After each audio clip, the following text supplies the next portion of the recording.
आज आपण ही प्रेरणा अभयजी भंडारी यांच्या वक्तृत्वामधून घेणार आहोत।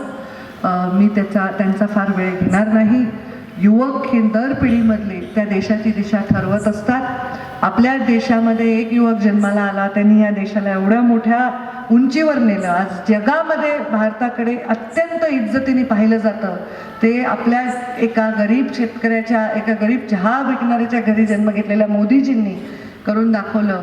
वसुदैव कुटुंबकम हाच विचार घेऊन आपण सगळे परिवारात काम करतो आणि आता ह्या पूर्ण विश्वाची सत्ता ही आपल्या देशाकडे असावी ह्या स्वप्नाकडे आपण वाटचाल करत आहोत। अशा वेळी विवेकानंदांचे विचार का नाही ऐकायचे? तरुणांनी ऐकलेच पाहिजे असं मला वाटतं आणि म्हणून अशा चांगल्या कार्यक्रमांची परंपरा राखल्याबद्दल मी दीनदयाळ बँकेतील सगळ्या टीमचे अभिनंदन करते आणि आपण अशीच परंपरा राखा।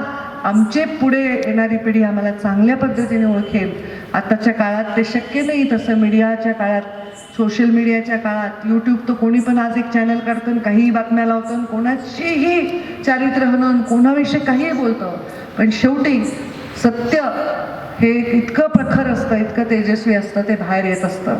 आणि अशा वेळी आम्हालाही काम करताना राजकीय जीवनात असं वाटतं की लोकांनी आमच्या कामासाठी, आमच्या निर्णयासाठी आम्हाला आठवण ठेवावी, आम्ही चांगल्या केलेल्या गोष्टींसाठी आठवण ठेवावी, हे फार महत्त्वाचं आहे। ठळक घडामोडींसाठी देशोन्नती न्यूज चॅनलला सबस्क्राईब करा आणि बेल आयकॉन प्रेस करा।